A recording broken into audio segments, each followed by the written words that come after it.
Et l'économie, c'est avec Laure Manin ce soir. Laure, bonsoir. Bonsoir Claire. On va parler d'Airbus avec vous. Airbus qui enchaîne les ennuis techniques. Après un problème de logiciel sensible aux radiations solaires, c'est désormais un défaut au niveau du fuselage qui semble poser problème aujourd'hui.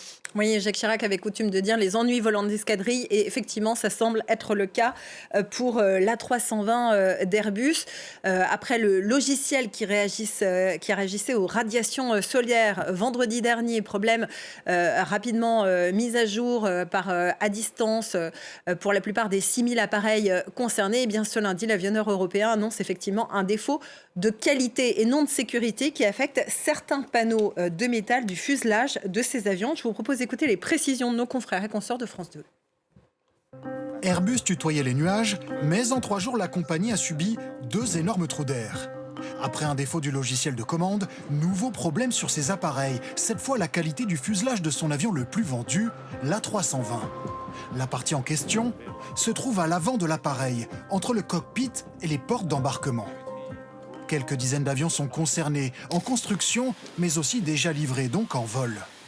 Airbus se veut rassurant. Ces légers défauts de qualité ne remettent aucunement en cause la sécurité des passagers. Airbus est en train d'inspecter tous les avions potentiellement affectés, sachant que seule une partie d'entre eux devra faire l'objet de mesures supplémentaires. Mais pour les syndicats, ce défaut reste inquiétant, 3 jours après un rappel de 6000 avions en raison d'un problème de commande. C'est pas la faute à pas de chance parce que ça fait des années qu'on alerte sur la non-qualité. On n'a plus la même qualité professionnelle des salariés aujourd'hui par rapport à il y a une dizaine, quinzaine, vingtaine d'années. Ce problème proviendrait d'un fournisseur de panneaux métalliques et risque de retarder la production alors que les carnets de commandes sont pleins. Sanction immédiate en bourse, son action pique du nez, moins 5,7% en une journée. Ça, c'est probablement parce que les marchés anticipent des délais de livraison, des retards. Et là, dans ce cadre-là, Airbus va devoir compenser le manque à gagner pour les compagnies aériennes et ça peut potentiellement se chiffrer en milliards. Pour Airbus, l'A320 représente en moyenne près de 80% des livraisons chaque année. Plus de 600 appareils ont été livrés l'an dernier. Alors qu'on se rassure quand même, Laure, les incidents ils ne sont pas si fréquents dans le secteur aérien, mais il y a tout de même parfois des catastrophes spectaculaires. Boeing, l'avionneur américain, a ainsi été touché par plusieurs crashs très graves ces dernières années. Effectivement, ça a été une série noire pour Boeing depuis 2018 avec ces 2 crashs en 2018 puis en 2019 sur son 737 MAX. Il y avait eu 346 morts au total. Et puis après ces 2 catastrophes, il y avait eu un incident supplémentaire avec une porte qui s'était arrachée en vol au milieu du fuselage d'un avion de Air Alaska. Ça, c'était en janvier 2024. Plusieurs années de disette pour l'avionneur américain avec des commandes annulées, des enquêtes avec une obligation de limiter sa production pour ralentir le rythme, des retards de livraison, puis des grèves dans 2 usines plus récemment. Finalement, cette année, et particulièrement ce 3e trimestre, montre une amélioration de la situation, enfin, pour Boeing, avec 55 avions livrés en septembre, ce qui lui permet d'envisager sa meilleure année de livraison depuis 2018 et ces fameux 2 crashs, mais tout n'est pas encore derrière l'avionneur américain. En octobre, le Boeing a encore annoncé une lourde perte trimestrielle, 5,340 milliards de dollars. La faute cette fois à son bicouloir 777X qui devait entrer en exploitation en 2020, 5 ans plus tard. Il n'est toujours pas certifié par la FAA, l'autorité de régulation américaine.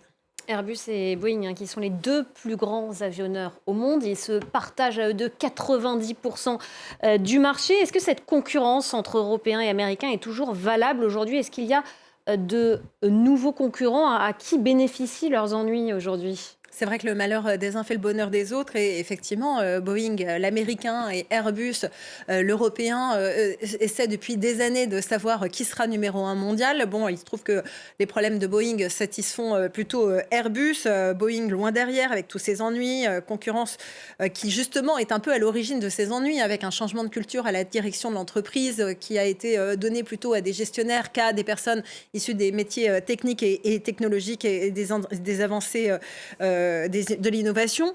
La concurrence maintenant, elle vient d'Asie avec des pays émergents, mais il reste encore beaucoup à faire pour détrôner Boeing et Airbus. Écoutez Rémi Bourgeot, ingénieur et économiste.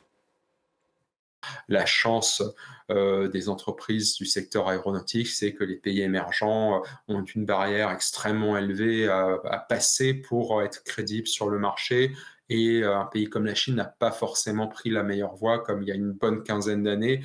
Ils ont décidé de lancer un modèle concurrent de l'A320.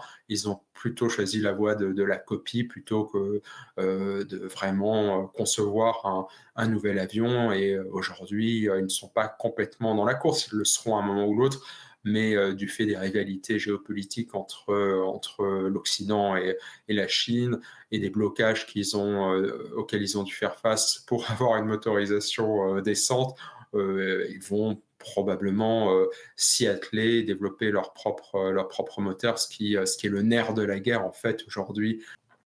Voilà, c'était l'économie. Merci beaucoup, Laure